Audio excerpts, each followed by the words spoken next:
अस्सलाम वालेकुम नाजरीन, मैं हूं इब्रार फयाज। नाजरीन, पीसीबी के नए चेयरमैन मोहसिन नकवी साहब के आते ही पीसीबी के अंदर काफ़ी ज़्यादा हलचल मच गई है। सबसे पहले तो पीसीबी के चेयरमैन के आते ही मोहम्मद हफीज़ साहब ने डायरेक्टर के ओहदे से इस्तीफ़ा दे दिया कि मैं मोहसिन नकवी साहब के साथ काम नहीं कर सकता। उन्होंने ये रीज़न दी।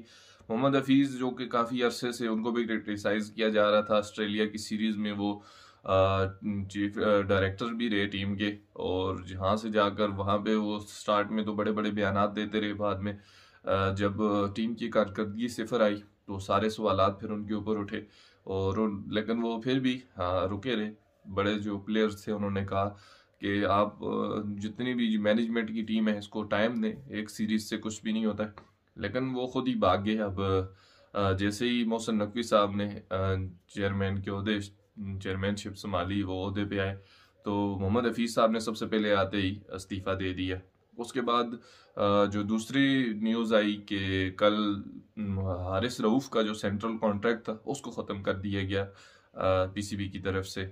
अब इसकी पीछे जो रीज़न थी वो ये बताई जा रही है कि हारिस रऊफ का सेंट्रल कॉन्ट्रैक्ट इसलिए ख़त्म किया गया कि उन्होंने जो पीछे ऑस्ट्रेलिया की सीरीज़ हुई उसमें उनकी सिलेक्शन की गई टीम में, क्योंकि ऑलरेडी टीम के पास बॉलर मौजूद नहीं थे, तो हारिस रऊफ को सिलेक्ट किया गया कि वो जाएंगे।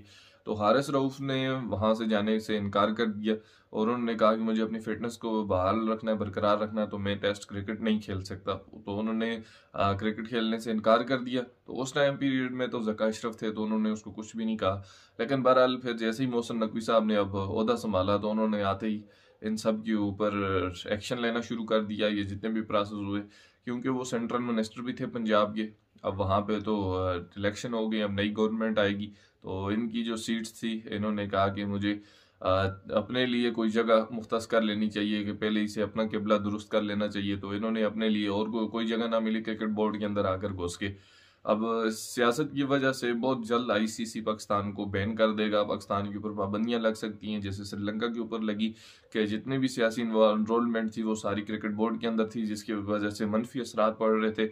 और फिर श्रीलंका को बैन कर दिया। मुझे पाकिस्तान की भी वही सिचुएशन लगती है, क्योंकि जितने भी लोग आ रहे हैं वो सब सियासी तौर पर और सिफारशी तौर पर और बैक डोर के जरिए अंदर आने की कोशिश करते हैं, और उसके बाद आगे क्रिकेट का बेड़ा गर्क करते हैं। जैसे जका अशरफ आए, उन्होंने क्रिकेट को जिस हद तक 5 महीने के अंदर अंदर नुकसान पहुंचाया। अब मोहसिन नकवी साहब आए तो इन्होंने भी आते ही साथ ही उछाड़ पुछाड़ शुरू कर दी। जो भी आता है किसी अपने को नवाजने के लिए आता है। जका अशरफ आए तो उन्होंने ही अपने लोगों को नवाजना शुरू कर दिया।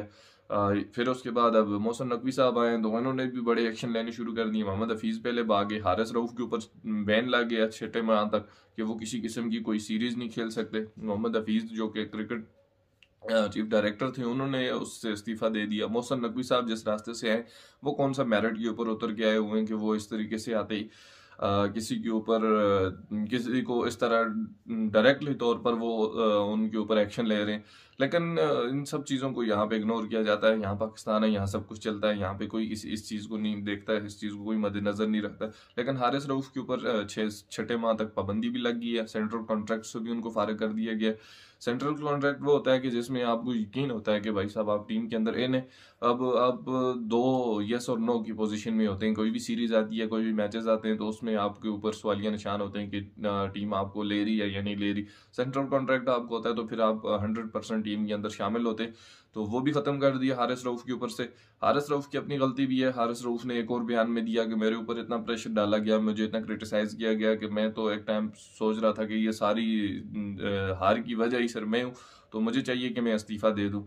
तो मैं क्रिकेट से छोड़ एलआईबी का ऐलान करने लगा था, लेकिन फिर मैंने जो छोड़ दिया। लेकिन हारिस रऊफ को ये चीज़ देखनी चाहिए कि इससे ज़्यादा बड़े बड़े प्लेयर्स के ऊपर किस तरह क्रिटिसाइज किया जाता है। जब उनका जो बुरा वक्त चलता है तो फिर आपको पता है फॉर्म से जब आउट होते हैं, आप बाबर आजम को देख लें, अपने कैप्टन को देख लें कि जब उसके ऊपर इस तरह की बारी आई या उसके ऊपर जब वो अपनी फार्म से आउट हुआ तो उसको कैप्टनसी से हटा दिया गया, और यहाँ तक कि ये कहने लगे कि इसको टीम से भी बाहर कर दो। लेकिन कम बैक होता है हर प्लेयर का। आप मेहनत जारी रखें, कोशिश करें तो ज़रूर हो जाता है, सब कुछ बेहतर हो जाता है। लेकिन हारिस रऊफ यहीं पहले से ही नाउमीद हो गए। नाउमीद होने की वजह भी थी, यहाँ पे सीरीज ना खेलने की सबसे बड़ी वजह थी। हर खिलाड़ी की ख्वाहिश होती है कि वो अपनी टीम को रिप्रेजेंट करे, वहां से खेले, लेकिन इन्होंने बिग बैश लीग को प्रेफर किया कि वहां पे 4 ओवर्स का गेम है, वो मजे से जाके खेलेंगे, अच्छे भले पैसे मिल रहे हैं, डॉलर्स मिल रहे हैं, ज्यादा डॉलरों के चक्कर में थोड़े से भी रह गए।